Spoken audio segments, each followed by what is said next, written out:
empowering and supporting and healing thing to have. So we wanted to create a platform that allowed people to come together and exchange ideas and give advice and just be there for each other. And that now morphed into the Kojo Family Foundation. And now we're just interested in serving our community. And then when Boris and his brother Patrick, their father is from Ghana, right, and they have a deep connection to the motherland and a commitment to the diaspora, and really, taking it off the fantasy of reconnecting with our roots, our ancestral roots, but actually facilitating that, really seeing what happens, when you get to the coast, when you get to West Africa and you see all along the coast, our history is still standing. Absolutely. And it's a really powerful interconnection when you can see it for yourself and when you can take other people. Right. And so tell us, that's what I was getting to is, a lot of people don't, they're not aware of the connection with Boris and Ghana. Yeah, my grandmother was in the government, and my father ended up studying in Europe, and that's how he met my mother. Oh, but we kept going back as children to visit our families, and my brother and I really wanted to change the narrative about the continent as a whole, because especially Western news outlets portray Africa as this place of war and famine and corruption and poverty. And we wanted to make people aware that these are all lies. Africa is a place with, first of all, it's not a country. It's 55 countries in the continent. Exactly. It's gigantically huge. It has over 2,000 dialects and languages and different cultures, and it's vibrant and it's diverse and has great opportunities and potential in terms of economic development as well as tourism, of course. And we wanted people to see it and to feel it. And that's why we wanted to bring people like yourselves over there to share that experience and to have that experience firsthand and really taste the food and meet the people and see all the amazing sights that connect us to our ancestry and to celebrate our collective accomplishments, really. A lot of things that we're facing right now as a community here in the United States, whether it's social justice issues, equality issues, police brutality, most of those issues are directly related with the lack of knowledge we have about ourselves and where we came from. When we don't know where we came from, we don't know where we're going.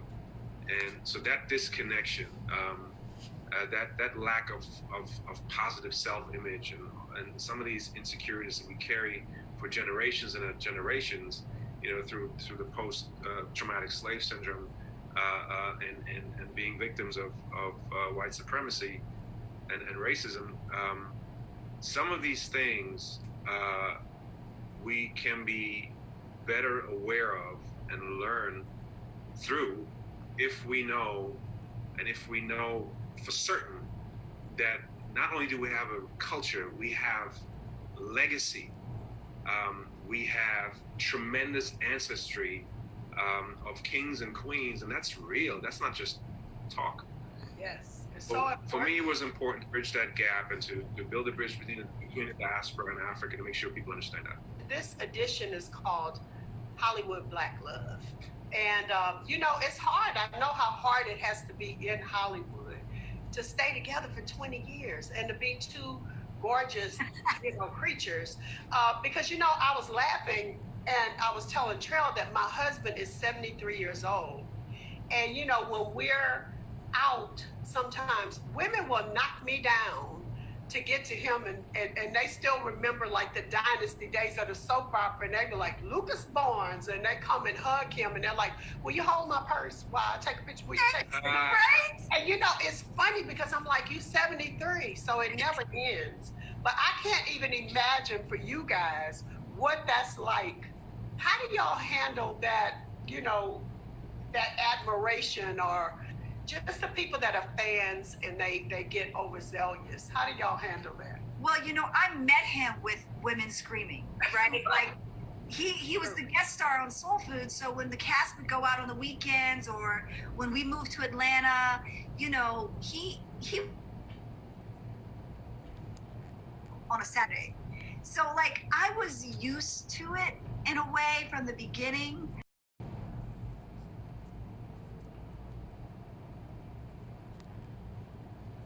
She had guys follow her in the car from the grocery store in Atlanta. Absolutely, it's the truth.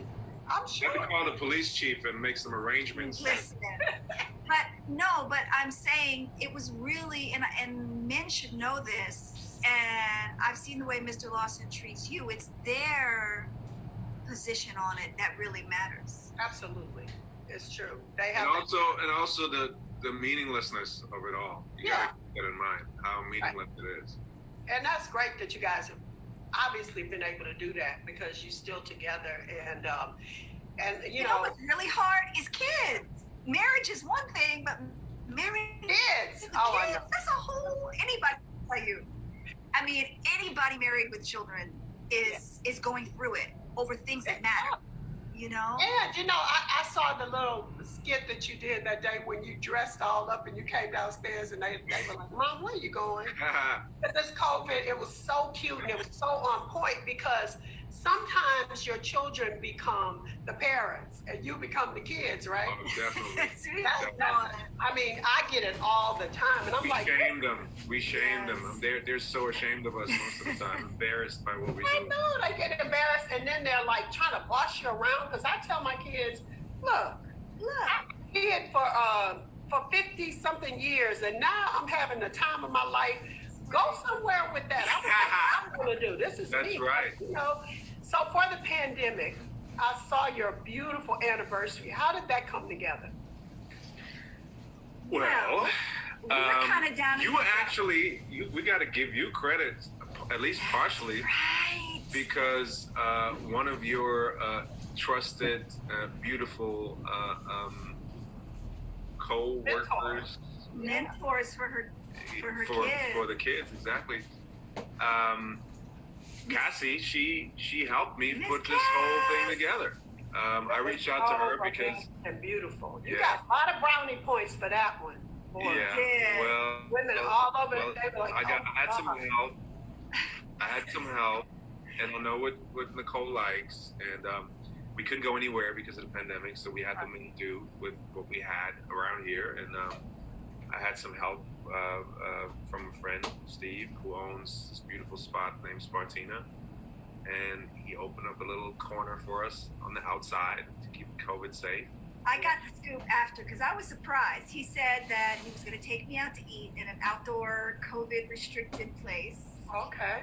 He said, let's go to the beach. I didn't know that it was going to be full Cassie, you know, extraordinaire. Yeah, she did it. That girl. I mean, with the flowers and the flowing fabric, it was beautiful.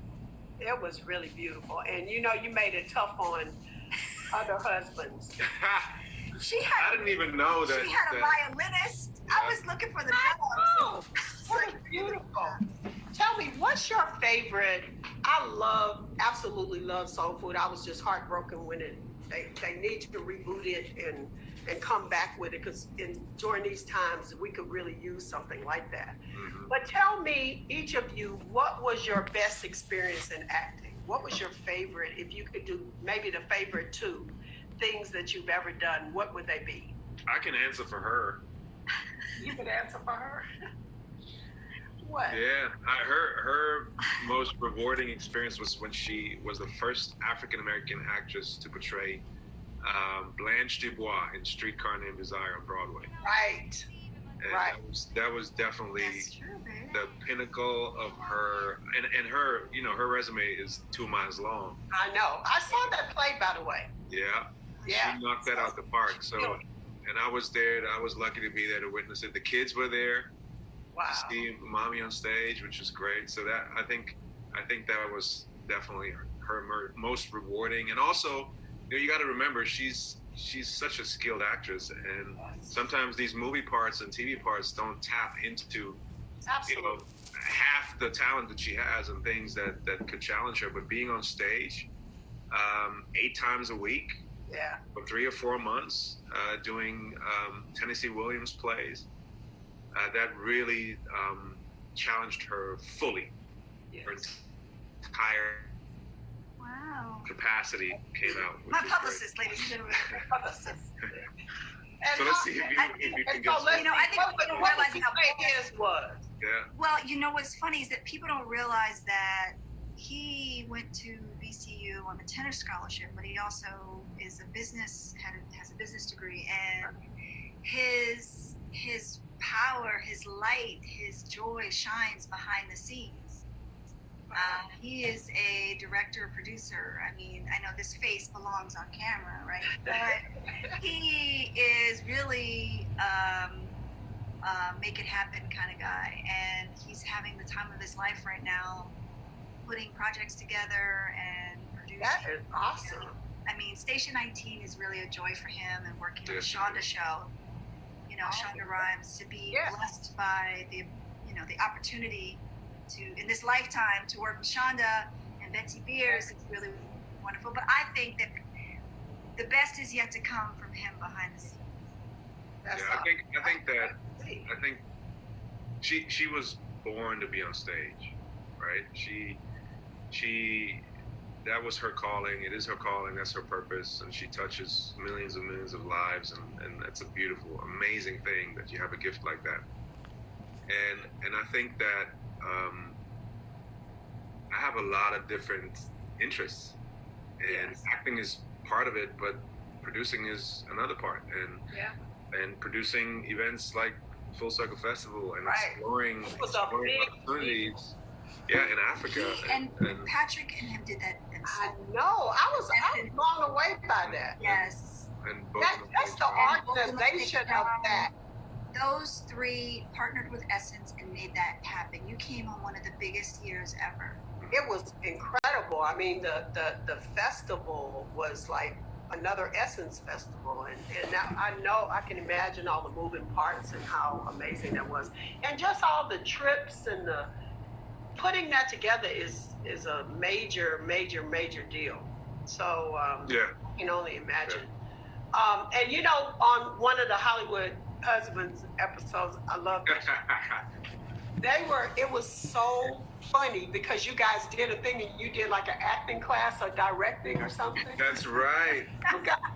Oh my man. God. So I figured that's, what you were doing as well, but it was hilarious. That was, I'm going to go back and binge watch that. You know that show Are they doing actually. that back? Yeah, I think There's some talks about I think they Oh, want us to do really? a couple movies. Yeah. It's so funny. It should be a movie. Yeah, they're working You know, on it right now. They're So that working. everybody could see because it was hilarious. The rapid fire segments, have y'all seen those? Your kids probably think so. don't see you. Yeah. Yeah. And so I ask a question and go really fast, and then y'all point to whoever Okay. applies. Okay. Okay. Who takes the longest to get dressed? Okay. Who is the most romantic?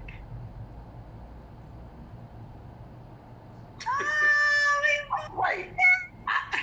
Yeah. I can't see y'all.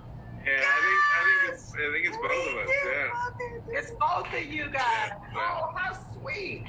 Okay, who is the first to apologize?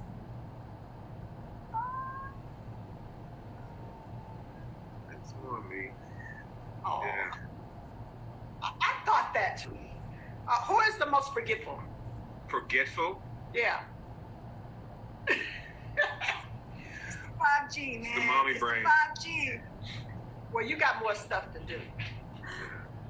Which of you is the pushover parent? Either? Both of us. It depends. But we also not. But we're also not pushovers at You all. know. I don't think so.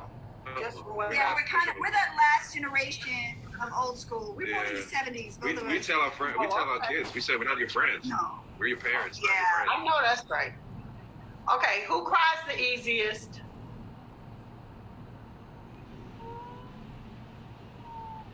It depends. Yeah, man. Oh God, y'all are evenly Movies, yoked. You know. You Yeah. know, it's a thing called evenly yoked. But his tears don't fall.